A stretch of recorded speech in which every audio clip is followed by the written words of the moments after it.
રાજકોટમાં લવ જેહાદની વધુ એક ઘટના સામે આવી છે। પીડિતા આજે મીડિયાની સામે આવી હતી અને વિધર્મી શખ્સની સામે અનેક આરોપ લગાવ્યા હતા। રાજકોટમાં લવ જેહાદની બીજી ઘટના સામે આવી છે। લવ જેહાદના આરોપી સાહિલની સામે અન્ય એક યુવતીએ ફરિયાદ કરી છે। તેનું કહેવું છે કે છેલ્લા 5 વર્ષથી સાહિલે તેની સાથે પ્રેમના નામે શોષણ કર્યું છે। એટલું જ નહીં, સાહિલ અગાઉથી જ પરિણીત હતો તે વાત તેને છુપાવી છે। તે તેની પત્નીને તલાક આપી તેની સાથે નિકાહ પડવાનો હતો, પરંતુ આ વાત પણ તે ભૂલી ગયો છે। એટલું જ નહીં, સાહિલે તેની પાસેથી 3 લાખ રૂપિયા પણ પડાવી લીધા છે। આ અગાઉ અનેક વખત ધાક ધમકી આપી હોવાનું પણ કહ્યું છે। એટલું જ નહીં, પરંતુ અગાઉની સગીરાની માતાએ પણ મીડિયાની સામે નિવેદન આપ્યું છે કે સગીરા હજુ સુધી તેની પાસે આવી નથી। સાહિલે સોશિયલ મીડિયાના માધ્યમથી સગીરાની માતા ઉપર દેહ વેપારનો આક્ષેપ લગાવ્યો હતો। લવ જેહાદનો આરોપી હજુ પણ પોલીસ પકડથી દૂર છે। પોલીસ આ શખ્સને પકડી શકતી નથી તેવો પીડિતાએ આરોપ લગાવ્યો છે।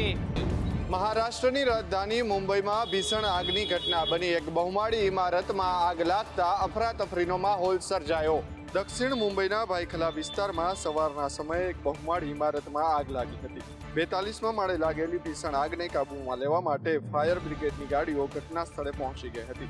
ભાઈખલાના બાબા સાહેબ આંબેડકર રોડ પર આવેલા રહેણાંક બિલ્ડિંગમાં લાગેલી આગનો વિડીયો સામે આવ્યો છે।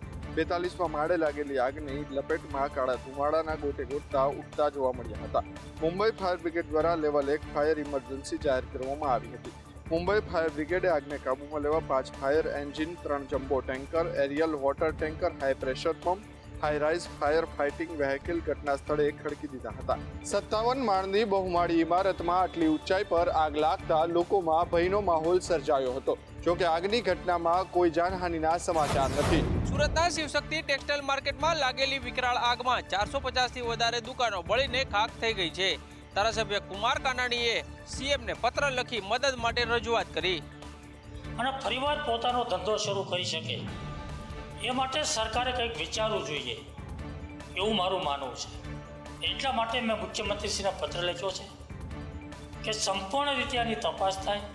કેવી રીતે આગ લાગી છે, ઘટના કેવી રીતે બની છે, 36 કલાક આગ કાબૂમાં આવવાના કારણો શું છે, સંપૂર્ણ તપાસ થાય અને તપાસના અંતે આ વેપારીઓને આપણે કેવી રીતે મદદ કરી શકીએ, કઈ રીતે એને ઉપયોગી થઈ શકીએ અને કેવી રીતે મદદ કરવાથી આ વેપારી ફરીવાર વેપાર ધંધો શરૂ કરે અને પગભર થાય। સુરતના શિવશક્તિ ટેક્સટાઇલ માર્કેટમાં 36 કલાકથી વધુ લાગેલી વિકરાળ આગમાં વેપારીઓનું કરોડોનું નુકસાન થયું છે, ત્યારે વેપારીઓ હવે સરકાર પાસે સહાયની આશા રાખી રહ્યા છે। ગુજરાત વિધાનસભા ગૃહમાં સંદેશ ન્યૂઝના ઓપરેશન પાતાળની ઇમ્પેક્ટ જોવા મળી છે। વિધાનસભા ગૃહમાં કાર્બોસેલની ખાણ અને તેના ગેરકાયદેસર ખનન મુદ્દે ચર્ચા થઈ। સંદેશ ન્યૂઝના ઓપરેશન પાતાળની અસર વિધાનસભા ગૃહમાં જોવા મળી। સુરેન્દ્રનગરમાં ગેરકાયદેસર કાર્બોસેલની ખાણનો મુદ્દો ગૃહમાં ચર્ચાયો હતો। ધારાસભ્યએ કહ્યું કે સંદેશ ન્યૂઝના પત્રકાર કૂવો શોધી લાવે છે, માફિયાઓ સામે કોઈ બોલી શકતું નથી।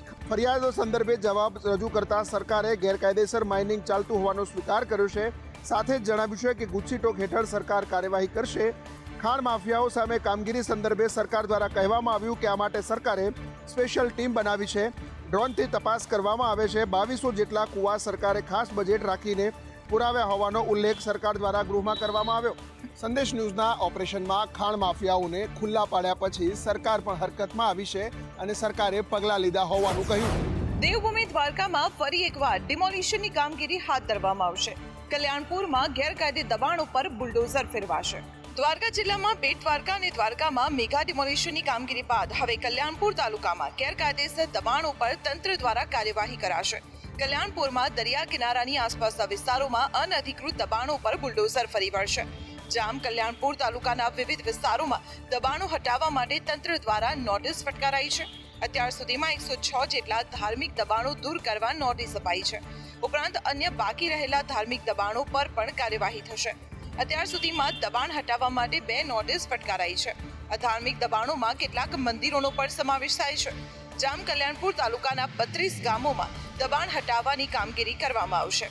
અત્યાર સુધીમાં કરોડોની જમીન પરના દબાણો દૂર કરી જમીન ખુલ્લી કરવામાં આવી છે, ત્યારે સરકારી જમીન પરના ગેરકાયદેસર દબાણો પર બુલડોઝર ફેરવાશે।